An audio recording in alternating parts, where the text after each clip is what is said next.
So essentially, if you were to like hyperinflate the dollar in this type of system, obviously the price of Bitcoin would appreciate as price in US dollars, but it's not, but Bitcoin itself isn't subject to inflation. So the people that hold Bitcoin in that case would really benefit in that type of scenario, but people that hold, dollars, for example, would not necessarily. So there's a finite supply of this digital asset security that's tied to each hectare of the rainforest. So then you have something else that could in theory be used as a sink for this stuff too, because when it's of a finite supply, it's not subject to inflation, and so you can sort of mitigate the impacts of inflation by having this anti-inflationary thing because of its finite supply as a sink, for the thing that you're creating more of in the case of in the case of dollars. It's pretty clear that whoever is the next president is going to have to deal with some sort of US government debt crisis. And I'm concerned about how that response is going to be, regardless of which candidate wins. So, for example, Trump, in his case, when there was a major economic crisis in the form of, what happened economically as a result of lockdown policy and because of COVID-19, the person he and his the person that he and his administration reached out to was Larry Fink of BlackRock, who implemented something we can get into later that some researchers have called the going direct reset, which was basically a way to put money from QE directly in the hands of the private sector instead of public entities, sort of like it had been done before. And arguably that resulted in a massive wealth transfer, and BlackRock didn't really use that money to help Main Street at all. They used it to buy shares in their own ETFs, among other things. And then Kamala, in her case, her entire economic team is essentially led by former BlackRock executives. And that was also true for the Biden administration. So essentially BlackRock, which was also played a major role in sort of developing the bailouts in the 2008 economic crisis, which was under Obama, right? Will likely be developing the response for whatever this coming economic crisis is, regardless of who gets in office. If we look at the policy actions of the people running, who they turn to in a time of crisis, or who is running their economic team, that seems increasingly likely. So that is why I'm very concerned, I guess I would say, about BlackRock in particular, because they seem to be the people that the government turns to, regardless of whether a Democrat or Republican is in office. And, they have sort of a history of really affecting wealth transfers during these crises at a time when, they're supposedly developing or helping develop policy meant to bail out Main Street. They end up sort of affecting massive bailouts for Wall Streets. And of course, the people that BlackRock are trying to generate profits for ultimately. And the other thing that I'm really concerned about as it relates to, a coming economic crisis is that I think we're going to see a major effort to saddle American consumers with programmable, surveillable money and seizable money. And so, of course, a lot of people for years now have been very concerned about central bank digital currencies, or CBDCs.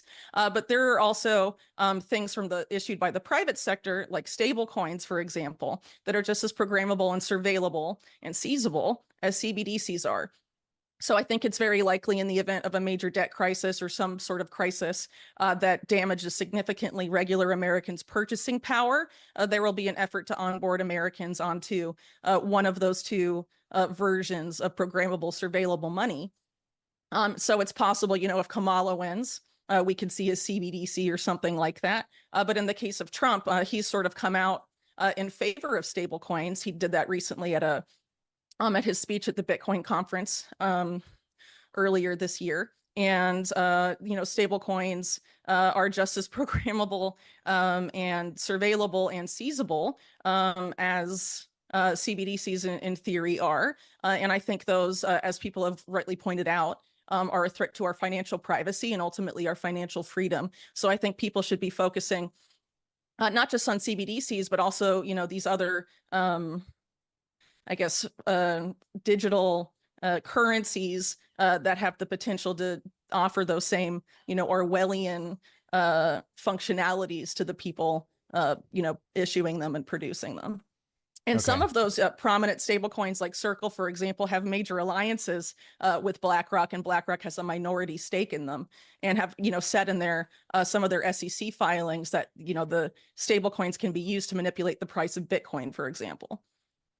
All right, we've already here in the opening minutes we put a lot of things on the table. I want to start now piecing them together into a worldview that somebody that doesn't have your depth of knowledge, where they can begin to understand how this all pieces together. So, me as somebody on the outside of this, I look at it. I'm way more worried about whether Republicans or Democrats get into office based entirely on what their economic policy is.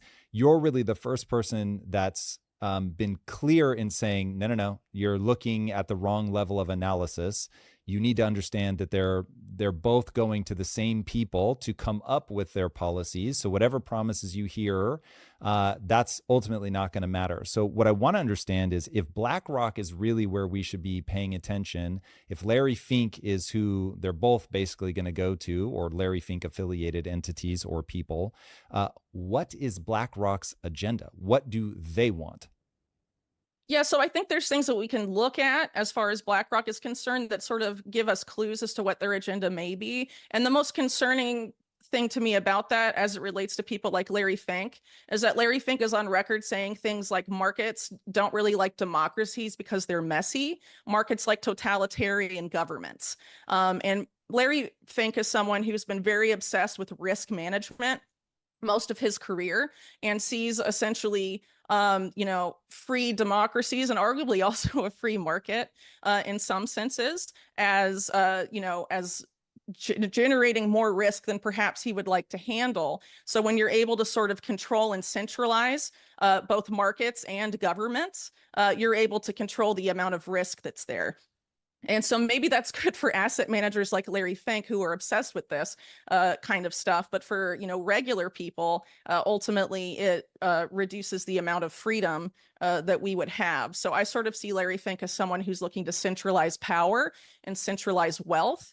And obviously that has major impacts on regular Americans and the people that aren't necessarily in the oligarch class or in the top 1% that would benefit from those types of policies.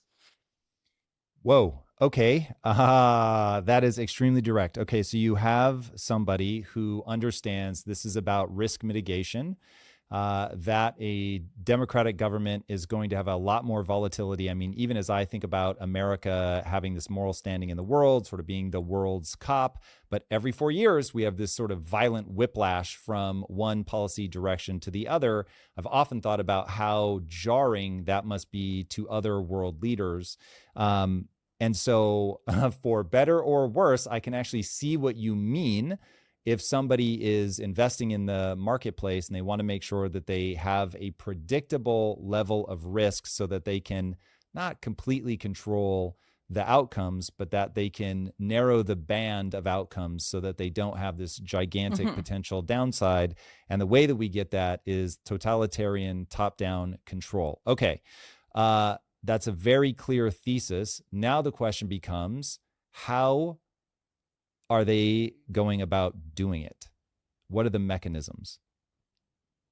Well, I think this is something that's much larger than just BlackRock specifically, but in terms of looking at what BlackRock has done in terms of U.S. fiscal policy, I think it's important to sort of look at their role in the '08 crisis, which began the policy of quantitative easing, and later on they were called upon by the Trump administration to help develop COVID fiscal response. But actually, it began before then. So in the fall of 2019 at Jackson Hole, and this is also, should point out, this is based on the very excellent research of John Titus of the YouTube channel Best Evidence. Essentially, this document was presented by BlackRock to central bankers at Jackson Hole. It was called Going Direct, is what they called it. And basically, the idea was to have what was generated via quantitative easing, not just go to public sector affiliated entities, but also directly into the hands of the private sector, i.e. Wall Street. And that was essentially what was proposed. And this begins to be implemented well before COVID, when the repo market goes a bit haywire. at the end of 2019 and sort of continues through up until COVID was declared a pandemic by the World Health Organization, at which point, there's a lot of calls between Larry Fink and Steve Mnuchin and other top figures and the economic team of the Trump administration. And then they begin to basically affect this policy, or sort of really supercharge this policy and go direct even more. So there's a lot of, things that are happening in terms of economic policy that ultimately resulted in what we're dealing with now, I guess, debasement of U.S. American consumer purchasing power. But a lot of this money at a time when there were lockdowns and there was really like very little economic activity going on, they're being given all of this, people like BlackRock asset managers are being given all of this money, and then they go, and instead of helping out Main Street, they go up and buy up all the assets. They buy shares in their own ETFs, for example. And basically what happened during COVID was a massive wealth transfer. And if you look at the statistics of it, the top 1% in the United States benefited hugely during COVID, but the rest of us did not. Maybe some people got stimulus in that, but a lot of the consequences downstream of those policies have resulted in this inflationary situation we're in, and a lot of other, economic issues that people are dealing with. And so BlackRock sort of, I would argue, oversaw, these wealth transfers sort of, to the benefit of Wall Street and not Main Street. And it seems like, if there is another crisis coming down the pike, which it seems there is, BlackRock is likely to do essentially the same thing, whatever policy they help design. And it really should be a point of public discussion why BlackRock has so much influence over what the Treasury Department does or what the Federal Reserve does. And really, as far as U.S. COVID fiscal policy is concerned, which, by the way, even though that was started under Trump, a lot of this continued through into the Biden administration,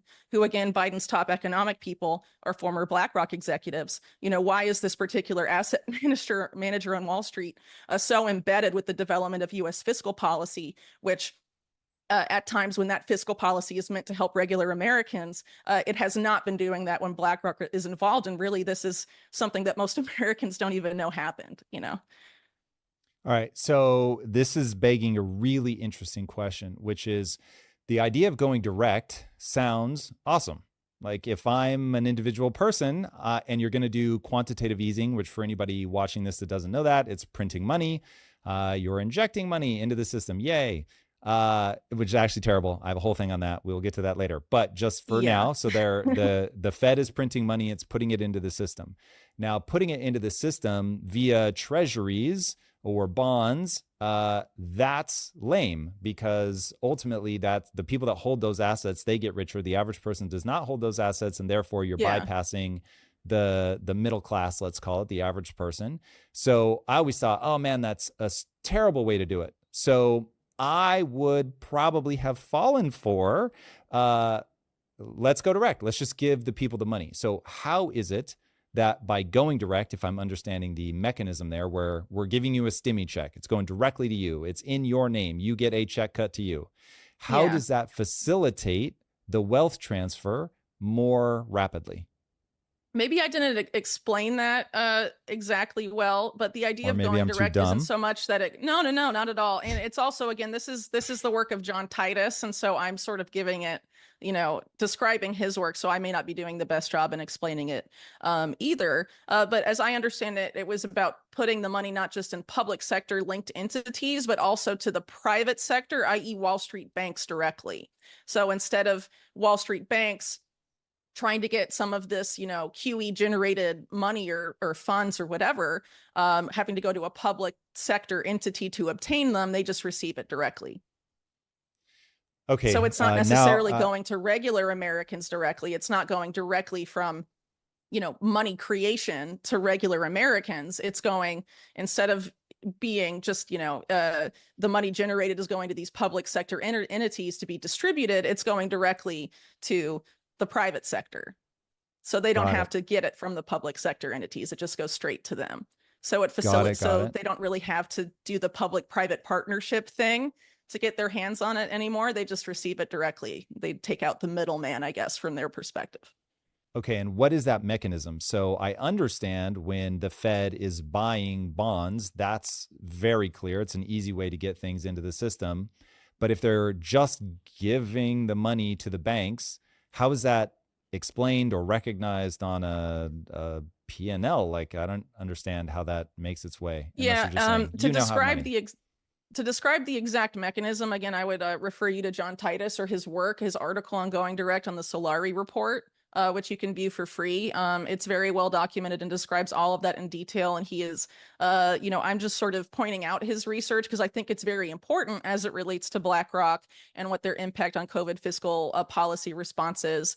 But again, for those very in-depth, explanations of what the mechanisms are and how Going Direct has happened, I would definitely encourage you to either have him on or read his work because it's forensic, very detailed, and he makes just a completely airtight case for what happened as it relates to BlackRock and Going Direct and COVID fiscal response.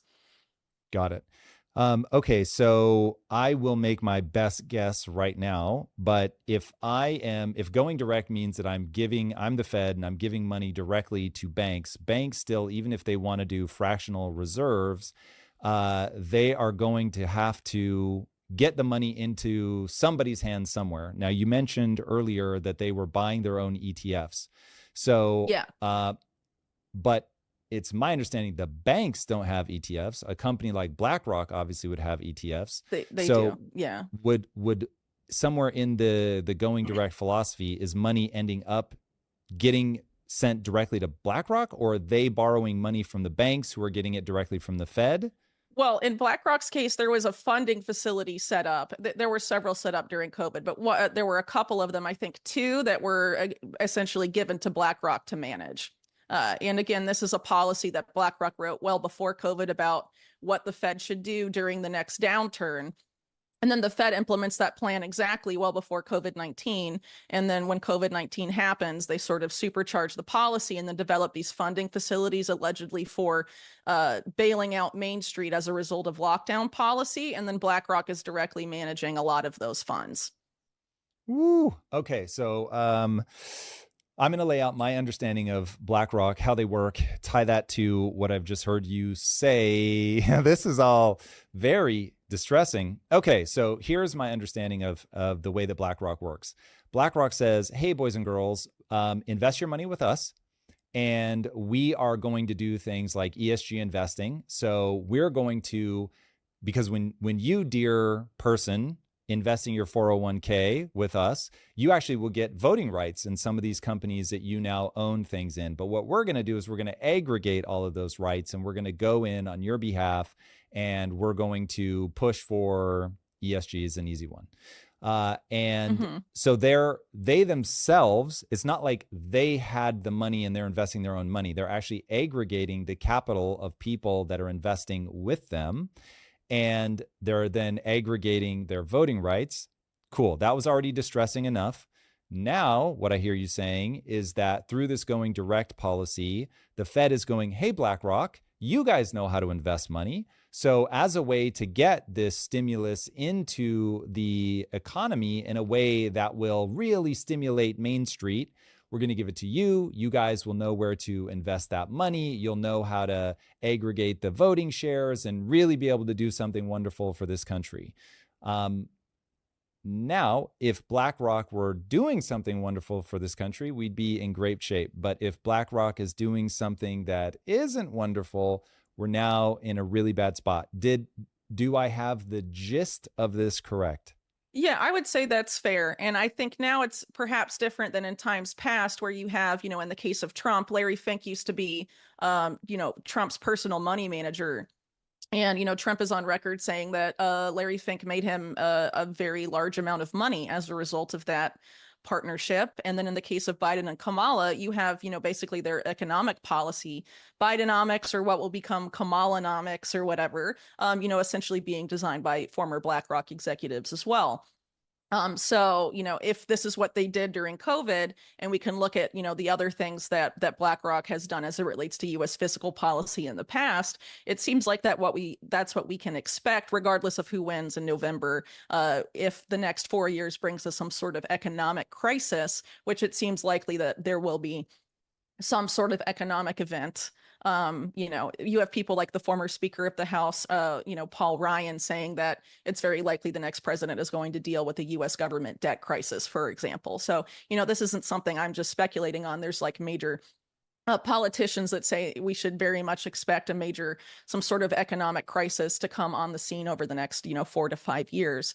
And with, either with Trump having a policy record of putting BlackRock at the helm when there is a economic crisis, and then Kamala and Biden, having BlackRock run their economic policy, either way, this is an entity that we should be looking at and scrutinizing, because it's very likely they will be developing the fiscal response once again to whatever that crisis is. And they don't have our Okay. best interests at heart. Yeah. All right. So if you had to look at the outcome of the system that's being used right now, which again, even for my own sake, just to recap, a crisis happens. There's a debate to be had as to whether there should be a response or not. But right now, the MO is a crisis happens. The Fed steps in to stabilize the market. The way, given previous administrations have handled this, the way that they've started now getting that money into the hands of quote unquote Main Street is by using BlackRock to quote unquote know how to best direct that money. And they are, again, just judging it by the outputs of the system. What they're actually doing is facilitating a massive wealth transfer from the average American. It's actually broader than that, but we'll just keep it simple. The average American to what people call the elites. That word is sort of getting weird. Yeah, sure. A But lot of those words have gotten weird recently. But yes, yes, the very. 1% of the 1%, to go back to sort of Occupy Wall Street lingo or something like that. The very top. So if you judge a system by its outputs and say a system is designed to do what it actually does, then we have created a system that is designed to leverage a crisis to transfer wealth. Very interesting. How are they doing this in plain sight? What exactly do you mean by that? Like, how did BlackRock get away with that during COVID? How did they get away with it Or during COVID? How is it that I think your expectation would be that when the next crisis happens, that it's going to happen again? Yeah, well, I think when a crisis is happening, people tend to have emotional responses and tend to be coming from a place of fear. And that tends to prevent people from thinking critically or calmly or rationally about situations or about policies. And so a lot of, during COVID, obviously a lot of focus was on COVID-19 itself, on the biosecurity situation, not just so much on the financial situation. But for example, if there was a major crisis going forward that would greatly impact Americans' ability to engage in economic activity or have their purchasing power, close to wiped out or something, I think you would see a lot of people really beg for any policy response. Solve this crisis now, we need something, and not really have people think about what is the best policy response to this kind of crisis. People aren't going to think calmly and bring everything to the table. And it's very unlikely there will be some sort of calm, open public debate about it. Generally, what happens is that the government says people are scared and emotional. They clamor for some sort of solution from the government, and the government offers some sort of solution. And, like with COVID-19, BlackRock anticipated the next downturn about a month before the repo market started going haywire, and presented to central bankers, this is the policy you should implement during the next downturn. And it's very possible that BlackRock is working on policy papers, for central bankers or other people in the US government about what policy should be implemented if, this type of crisis happens or that type of crisis happens. It seems like they seem to be designing the policies, I guess. And they've, had in the Biden administration over the past 4 years, they've been leading his former BlackRock executives have been leading his economic team, bringing us to where we are now, and likely what will influencing what will happen over the next couple of years, whenever or up until this crisis emerges. So it seems, you know, very likely that they'll be, dominating, fiscal response again. And then people, because they're not really aware of how this is developed, or really, there's just not a lot of media coverage about, for example, the role of BlackRock in the Biden administration, or in, on Kamala's economic team specifically. I've seen very little coverage, if any, of that. Recently, maybe a few blips here and there of when those people are appointed, but nothing significant beyond that. And then, of course, there was very little scrutiny of U.S. COVID fiscal response, I think, as well. And it's just sort of written off as this is what the government had to do to respond to the crisis in a lot of situations. But I don't think that's necessarily true, because, again, that fiscal response began well before, COVID was declared a pandemic by the World Health Organization, preceding that by like several months, right? So I don't know.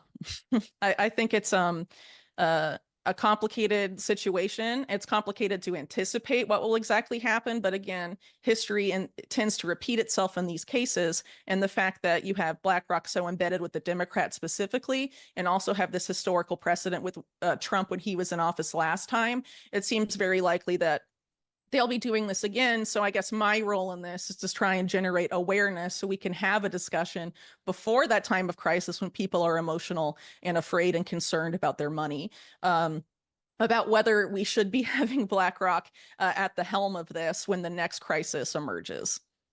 I would say no. Yeah. Okay. So let's ask the obvious question. Who should be in charge in that moment? Who do we put in charge of fiscal policy in times of Well, crisis or otherwise? I don't necessarily have the best answer to that, I guess, because I think our current system, specifically as it relates to, the U.S. Treasury Department, has consistently been a revolving door for the last several decades with Wall Street. And like Goldman Sachs, for example, has had very significant treasury or former Goldman Sachs executives have held very prominent roles at the Treasury when crises have emerged. So as an example, you have one of the top guys at Goldman Sachs, Robert Rubin, being a key figure in the Clinton administration's economic policy as Treasury Secretary, and helping engineer the repeal of Glass-Steagall, which creates, arguably the 2008 financial crisis, when George W. Bush's Secretary Treasury at the time the crisis happens is Henry Paulson, another former top guy from Goldman Sachs, that allegedly told members of Congress if they didn't bail out the banks that martial law may be declared in the United States, for example. And then when the COVID fiscal response happened, Steve Mnuchin is a former top Goldman Sachs executive as well. So as far as, the big parties, Democrat and Republican, they tend to appoint people to Treasury that come from these top Wall Street banks that have a history of predatory and arguably criminal behavior.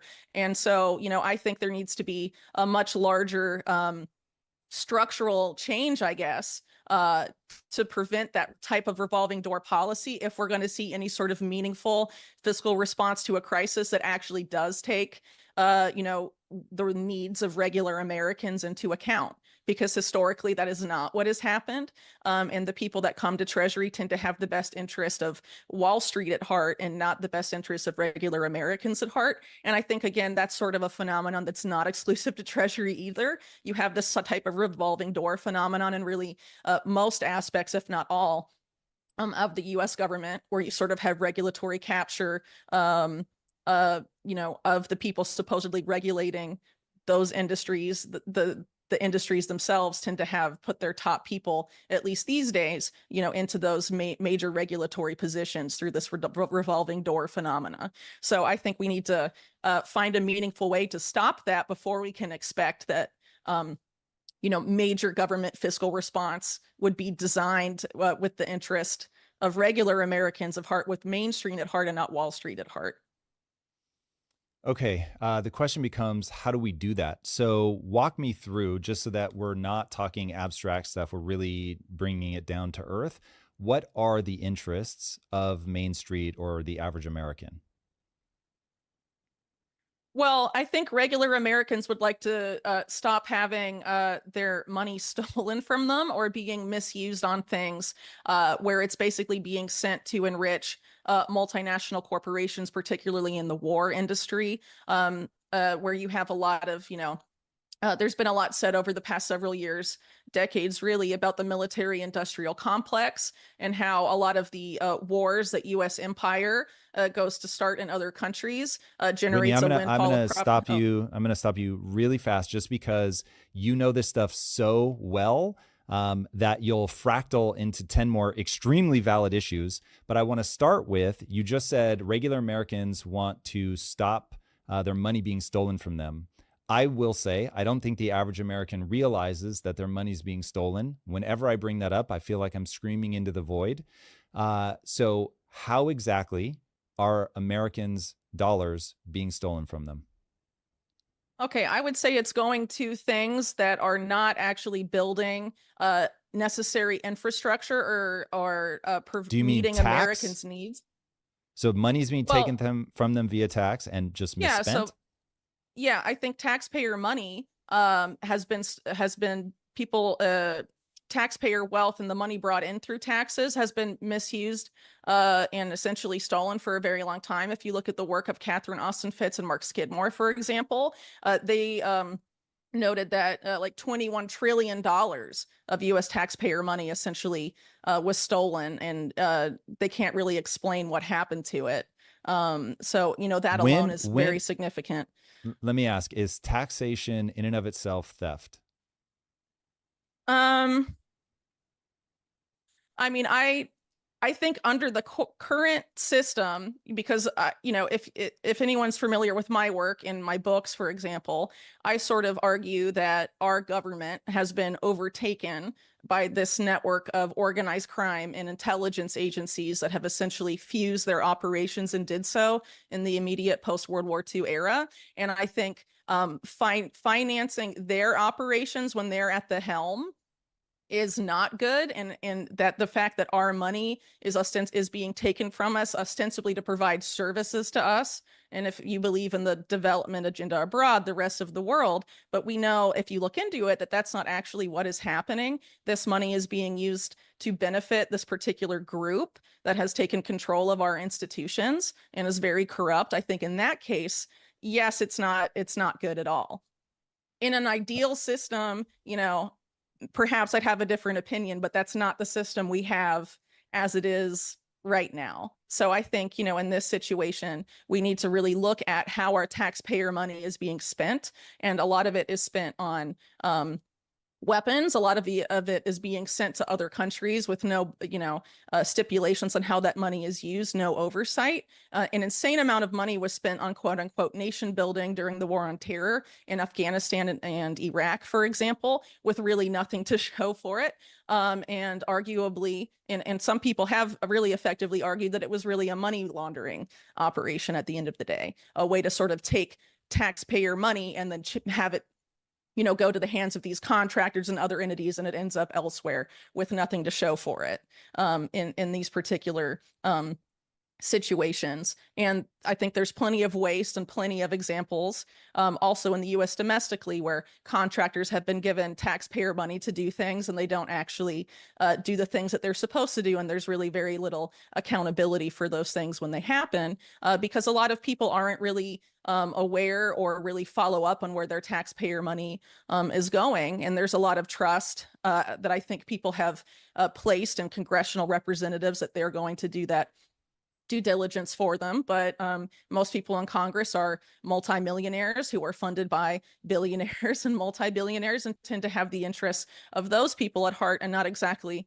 the regular Americans who were in a very different economic situation than them at heart. And so I think also, over the past several decades, we've also had the situation of, outsourcing our industry, to other countries, beginning during, or really not exactly sure where to pinpoint it, but, several decades ago. And that has also obviously had a major impact on the United States as well. And I think there's a major effort from the Silicon Valley crowd, oligarchs of which fund both parties, to sort of onboard I guess you could say, the American people into sort of this new system that's coming into place, where it's sort of very focused on, or this basic, I guess, sort of this coming together of digital IDs, digital wallets, UBI. A lot of these things are sort of being slowly developed and sort of like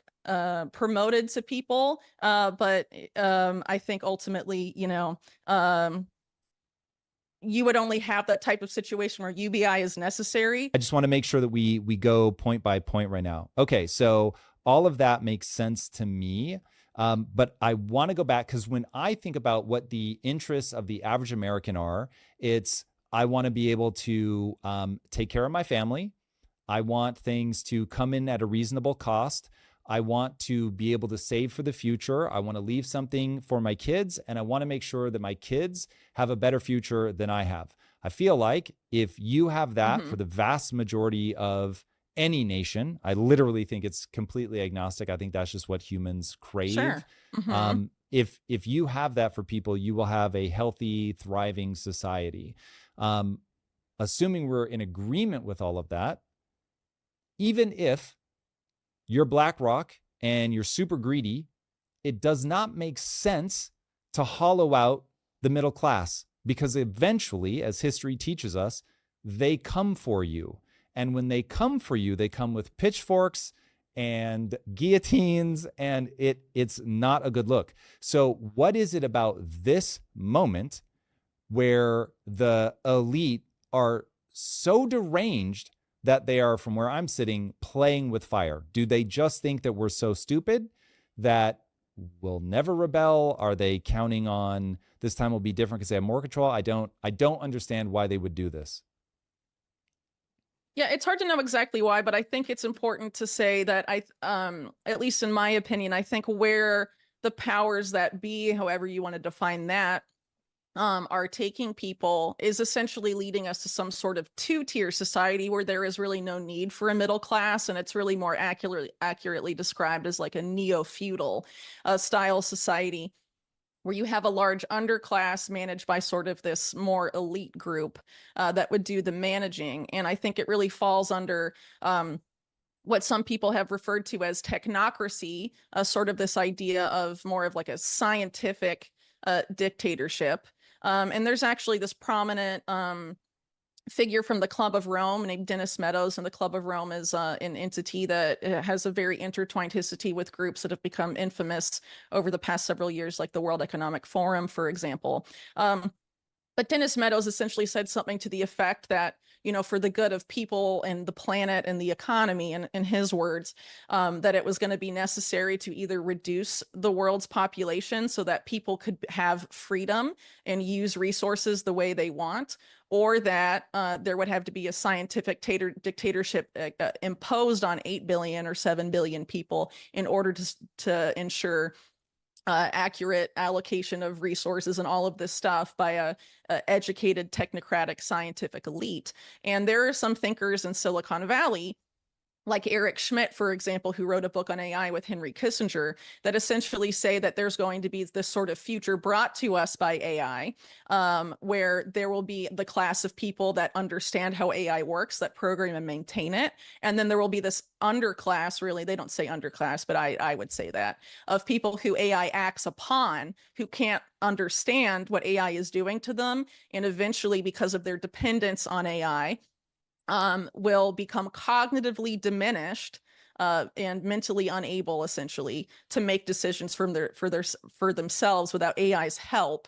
And there's a lot of other indications, I would argue, whether it's UBI, which again is going to be for not, I don't think, the top oligarchs in Silicon Valley, like Bill Gates and Reid Hoffman and Peter Thiel, are going to be receiving UBI. I think it's intended to be for other people that aren't necessarily in that economic tier. I think it's very likely you're going to see, if these people succeed in their designs, really more of a two-tier society without any sort of need for a middle class. And so I think that's part of why it's been happening. And I think, as to why they might be playing with fire, I think perhaps they're confident that they have a lot more, it's much easier to manipulate people now than perhaps in times past.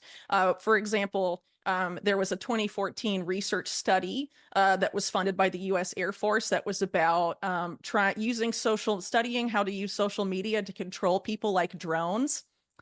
Which I think is a very disturbing research proposal in and of itself. But basically this idea that you could use social media networks by tailoring what information people see and don't see down to the individual based on data mined about them off of the internet and then analyzed by various algorithms to basically, essentially mind control people and, in the world, in the words, I guess, of that Air Force proposal. And, other militaries around the world have spent millions upon millions of dollars over the past decade plus researching how to manipulate people on social media platforms.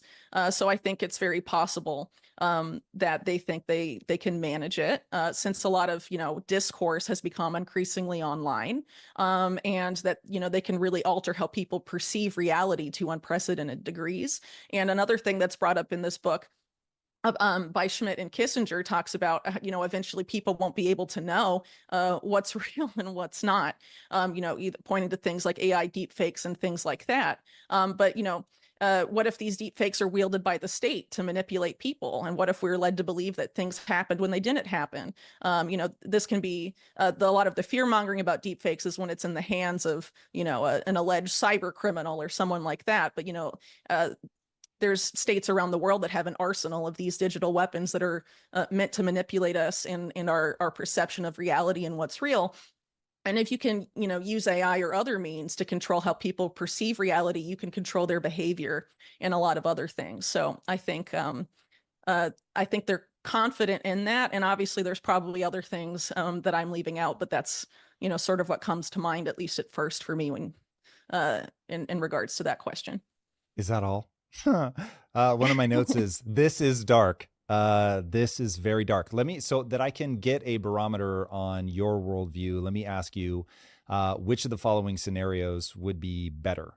AI comes into existence. It has what, from our perspective, is godlike intellect. It really does know where best to allocate resources to people to maximize human flourishing. But you have to completely submit to the algorithm. Okay, so human flourishing maximized, yay, but you have no autonomy. You do what the algorithm tells you to do. Or the sort of messiness of the human experience, freedom first, you have every right to make stupid and self-destructive decisions. But you don't get to take advantage, obviously, of the algorithm's brilliance. Which of those two would be better? Yeah, I am definitely human first. In that when you put it like in these two, specific situations, I think it's kind of dangerous for all of us a lot of us to outsource our creative ability to AI, have AI create for us, because essentially when you're not performing those activities yourselves, it's sort of falls under, if you don't use it, you lose it paradigm. So like a lot of us don't really do mental math anymore because most people have a calculator in their smartphone, for example. And so, you don't use that ability, eventually you lose it. So what happens if AI becomes, the main generator of creative content and people forget how to make art because they haven't done it in so long and things like that? I think it's possible. I know there's people I've talked to who I think are very intelligent that argue for sort of a middle scenario between the two you pointed out. I personally tend to fall in a more sort of like, I prefer for the analog future to a purely digital future personally. But I think there's a way to do it where we don't really have this situation where the AI algorithm is running our lives and we don't have any agency anymore. I think that's very dangerous. And I think also there's been a lot of hype about AI and its ability to reach that sort of godlike intellect level. I think it's very possible that you could have that essentially faked by some entity and they could claim that, which has happened in the past. You had a Google engineer or perhaps ex-Google engineer a few years ago, attempt to say that a chatbot that he was working with was sentient, and it was not. So there's the possibility that someone could come out with that story, and if it was widely adopted and enough people said it was, it could be believed to be so, and when it actually be that. And in that type of scenario, I think that's dangerous because it sort of gives this Wizard of Oz functionality, for example, to the government. We made this policy, you hate it, and but the computer said so, so that's why we did it. It's the computer's fault, it's not our fault. It's a way to sort of offshore responsibility onto the algorithm and away from the people at the top. And I don't really think that's the way to go personally. But I'm not trying to say like eliminate AI and don't use it. I personally am not into it, but I have a lot of friends that are. And so I'm not trying to be like that negative about it in that sense. But I also think this whole idea that we should surrender ourselves to the algorithm because it's so much more intelligent than us, which is sort of implicit in that Eric Schmidt Kissinger book. Yeah, I definitely don't agree with that at all, because I think humans should not surrender their agency. And I think it's sort of in that scenario I sort of just laid out, if it's overhyped and it's claimed that it reached that, people could surrender their agency to something that isn't actually possessing this godlike super intelligence, but have just been told it is. And I think, that potentially could be very dangerous. Yeah. So I'm definitely a techno optimist. There's no doubt about that, but I fully acknowledge all of the risk there. Okay, before we totally go over to the future and where all this stuff is going, I want to re-anchor back around debt. So I'm one of the people that is extremely worried about an economic event. We don't have to call it collapse, but certainly I look at the debt and I say, this is just completely unsustainable. You cannot add $1 trillion of debt every 100 days. That's ridiculous. And the fact that people are acting like we can do this forever is, every alarm bell I have is going off. I don't know how to get people to take this seriously, but I would love to know, do you think the debt is a real problem? And is it something that people should really stop and address? Yeah, I think debt is a very real and serious issue. And the amount of debt the US government has accrued, I think, is a testament to the poor fiscal management of the US government, and not just the executive branch, but Congress as well. And it's been going on for a very, very very long time, and not a lot has been done about it. And really, in the post 9/11 era, the amount of debt that, the US government has taken on has just absolutely ballooned when you compare it to previous decades. And I think a lot of that has to do with the foreign wars that the US government has engaged in, including ones that aren't formally declared, in this sort of effort to expand, the military empire abroad and sort of maintain that hegemony and dominance. And historically, a lot of that was also directly related to dollar hegemony. The petrodollar system, which now we know has essentially been on the way out. But a colleague of mine, Mark Goodwin, put out a book a few years ago about this idea of the Bitcoin dollar system, and this idea that the US government would sort of use Bitcoin and create the system that's like an analog to the petrodollar system, where, because most people, when Bitcoin is purchased, usually it's done with, by buying dollars first, in order to purchase Bitcoin, for example. And in that type of situation, you'd be just like in the case of, the petrodollar, where, the price of oil it's priced in dollars. You're generating artificial demand for dollars to buy some sort of energy commodity or energy asset. And Bitcoin sort of is an energy asset at the end of the day. It's moving, essentially attempting to create the same system, but instead of with oil, with Bitcoin. And most of the Bitcoin holdings in the world are concentrated in the United States, and the US government itself is one of the biggest holders of Bitcoin in the world. So I think there's sort of this effort there to do that. And this was actually implicit in Trump's speech that he gave at the Bitcoin conference a few months ago, sort of saying that's what he sort of saw utility in Bitcoin for, in a sense. And but I think also that has a lot of causes a lot of complications when it relates to the ethos of Bitcoin, which was originally about stopping irresponsible central bank policy and fiscal policy. The idea that you would yoke Bitcoin to the US dollar instead of using it to challenge the US dollar or challenge fiat or challenge debt-based currency or a debt-based monetary system. Obviously, if you join, the US dollar, to Bitcoin, having Bitcoin be a challenge to those things essentially kind of has to stop. And really, in that situation, you could have Bitcoin enable that type of irresponsible fiscal policy because you could, you would essentially be using it as a sink for hyperinflation at the end of the day. It is a really interesting frame to think of Bitcoin as a sink for hyperinflation of the US dollar, but I don't know that a lot of people are going to understand what that means. So if you had to say that same thing, but from a different angle, how would you explain to somebody how, one, why is the hyperinflation going to come about? And two, how is it Bitcoin that becomes the sink for that to stop that from becoming a runaway problem? So essentially, if you were to like hyperinflate the dollar in this type of system, obviously the price of Bitcoin would appreciate as price in US dollars, but it's not, but Bitcoin itself isn't subject to inflation. So the people that hold Bitcoin in that case would really benefit in that type of scenario, but people that hold, dollars, for example, would not necessarily, but there's also this effort to sort of resolve this that aspect of it by bringing stable coins into the equation, which are you know digital dollars, but they're kind of gobbling up US treasuries.